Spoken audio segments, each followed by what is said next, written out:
स्वतंत्र और आजाद पत्रकारिता का समर्थन कीजिए।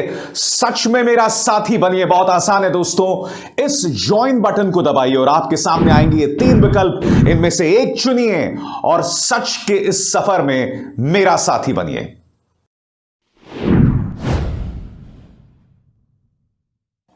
नमस्कार दोस्तों, मेरे इस मंच पर मैं अभिसार शर्मा स्वागत करता हूं। इन 3 तस्वीरों को देखिए दोस्तों। किसान नेता राकेश टिकैत, आज संयुक्त किसान मोर्चे ने एक ऐसा ऐलान कर दिया जिससे भारतीय जनता पार्टी में जबरदस्त चिंता की लहर है। दूसरी तस्वीर अमित शाह की। अमित शाह पश्चिमी उत्तर प्रदेश में दम भर रहे हैं, मगर उन्होंने एक बार फिर अखिलेश यादव के परिवार के बारे में झूठ बोला और सिकंदराबाद और दादरी में प्रियंका गांधी वाड्रा का दम। बुलंदशहर में जिस मासूम के साथ दुष्कर्म हुआ था उसके परिवार से मिली प्रियंका। मगर सबसे पहले किसान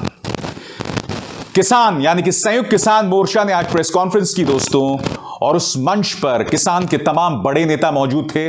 राकेश टिकैत, जिनके किरदार के बारे में ढेरों सवाल किए जा रहे थे, आज उन्होंने इसी मंच से ऐलान किया कि यह सरकार तो हमसे 22 जनवरी से नहीं मिल रही है, यह सरकार हमारे सवालों का जवाब नहीं देती है, इसलिए अब हम गांव-गांव घूमने वाले हैं, लोगों को पर्चे पकड़ने वाले हैं कि जो भारतीय जनता पार्टी नेता आपके पास आए उनसे इन सवालों के जवाब मांगिए। दोस्तों, एक तो इस सरकार की सोच पर बहुत तरस आता है।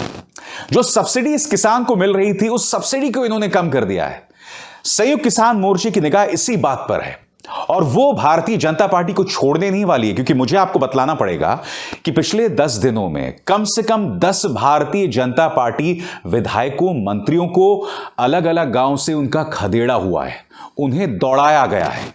इसके अंदर खुद डिप्टी सीएम केशव प्रसाद मौर्य शामिल थे, महेश शर्मा जो कि गौतम बुद्ध नगर से सांसद हैं वो शामिल थे। कई जगहों पर विधायकों को पकड़कर उनसे सवाल पूछा गया है, मगर उन सवालों के जवाब उनके पास नहीं थे, उन्हें भागना पड़ा है। और अब किसान कह रहा है कि सवाल हम भी पूछने वाले हैं। इस बात को अखिलेश यादव बखूबी भी समझते हैं दोस्तों।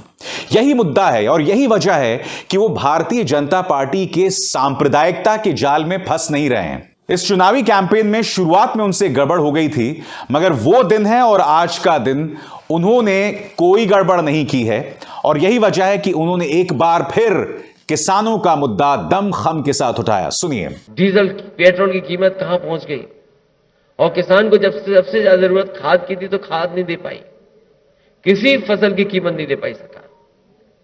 इसलिए मैं कहना चाहता हूं कि आज वही 3 तारीख है, एक 3 तारीख ऐसी भी थी जिस दिन जीप से कुचल दिए गए थे लोग, किसान कुचल दिए गए थे, और अभी भी किसान भूले नहीं है वो।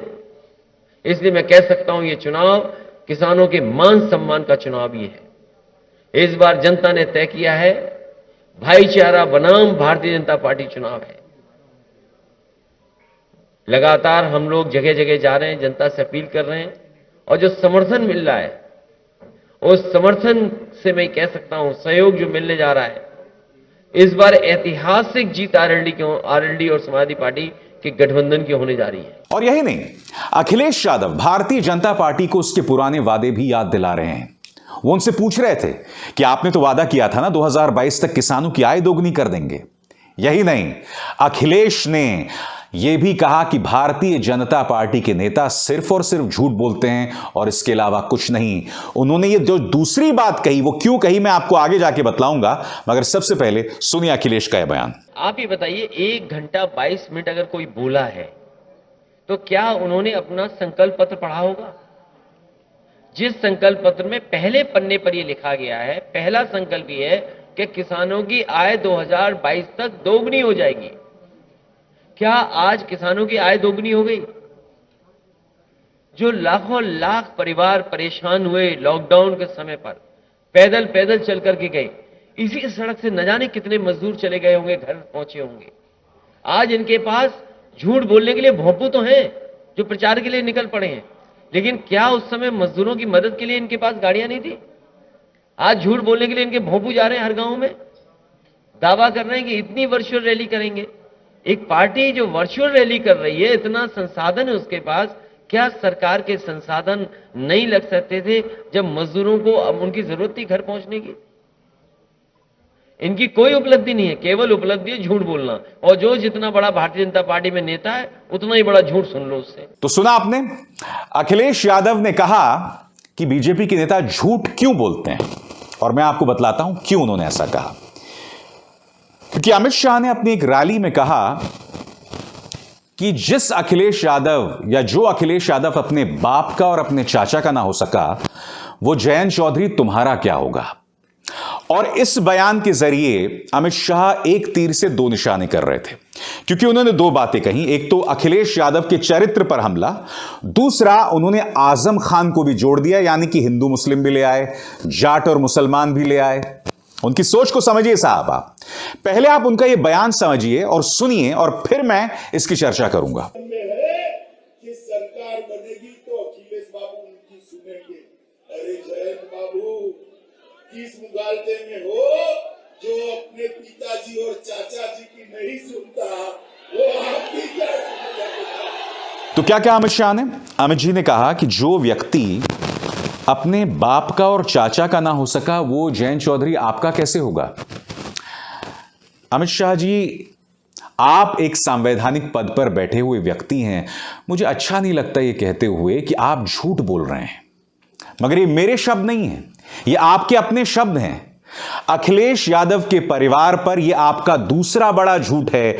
मैं आपको याद दिलाना चाहूंगा, आज से 3 साल पहले एक मंच पर खड़े होकर आपने कहा था कि हमने अखिलेश यादव और उनके पिता के बारे में एक झूठ फैलाया, और वो झूठ यह था कि अखिलेश यादव ने अपने पिता के साथ बदतमीजी की। यह झूठी खबर थी, हमारे प्रचार तंत्र ने उसे फैलाया और जनता में यह संदेश चला गया कि जो व्यक्ति अपने बाप का ना हो सका, वो किसका होगा।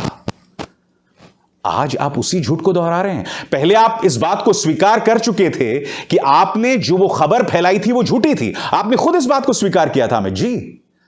आज आप उस झूठ को फिर दोहरा रहे हैं।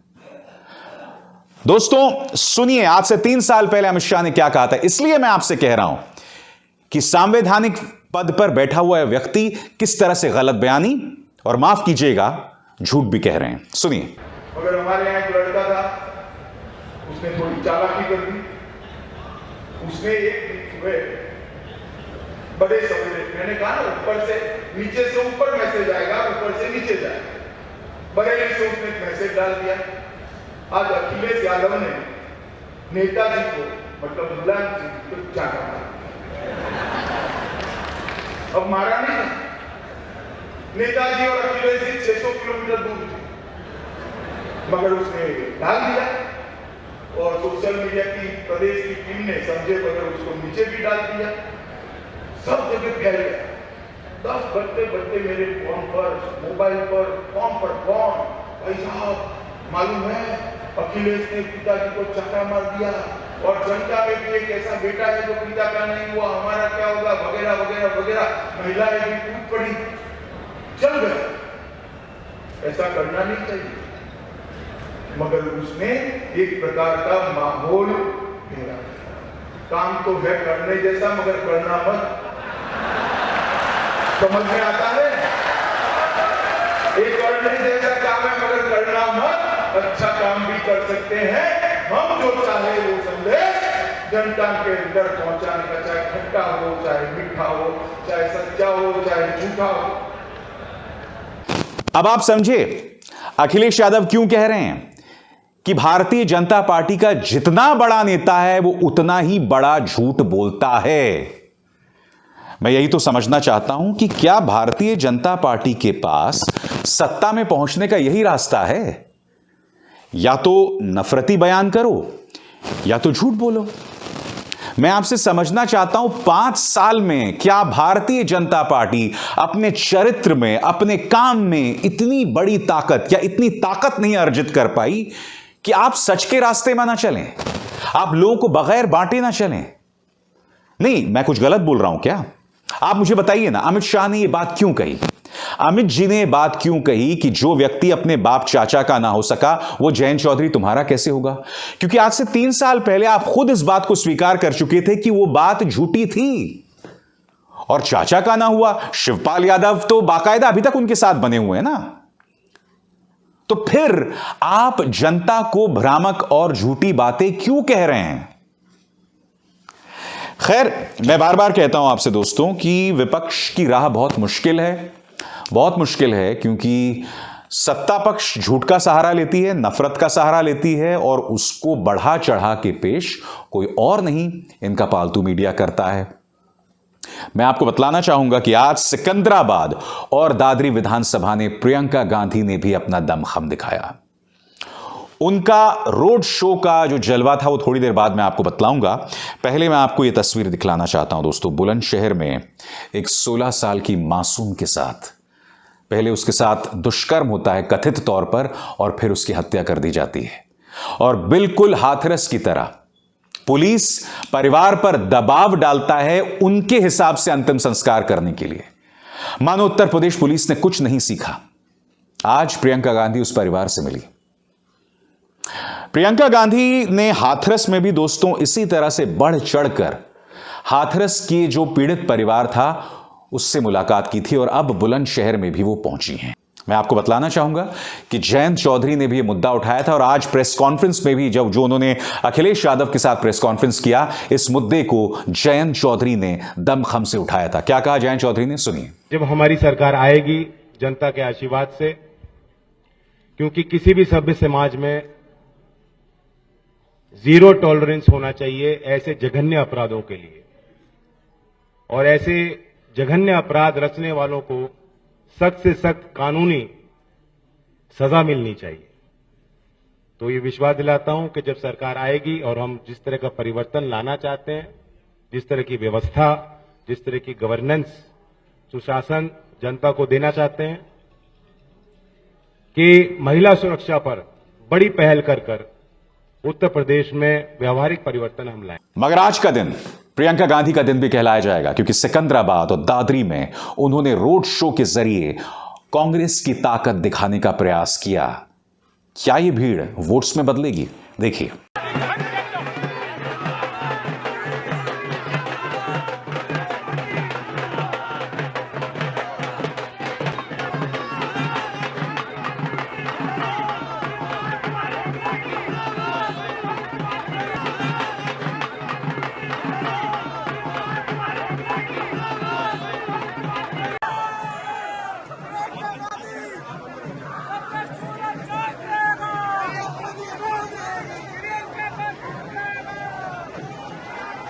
मेरा हमेशा मानना रहा है दोस्तों कि अगर मुकाबला स्वच्छ हो, मुकाबले में गंदगी ना हो, मुकाबले में नफरत ना हो, मुकाबला राजनीतिक मुकाबला मुद्दों पर होना, तो उस मुकाबले के क्या कहने। और भारत जैसे देश में मुद्दों की कमी थोड़ना है। भारत जैसे देश में अगर सत्ता पक्ष विपक्ष पर हमला करे तो मुद्दों पर हमला कर सकती है। उसी तरह से भारत देश में विपक्ष के पास भी सत्ता पक्ष पर हमला करने के लिए कई मुद्दे हैं जो कि संवैधानिक और मर्यादा के दायरे में है। मगर अगर उन मर्यादाओं को लांघा जाएगा, उन लक्ष्मण रेखाओं को लांघा जाएगा, तो फिर वही होगा जो हम पिछले कुछ अरसे से लगातार देख रहे हैं, चाहे पश्चिम बंगाल का चुनाव हो या फिर उत्तर प्रदेश का चुनाव। मैं उम्मीद करता हूं कि हमारे राजनीतिक दल उन मर्यादाओं को नहीं लांघेंगे। अभिसार शर्मा को दीजिए इजाजत। नमस्कार।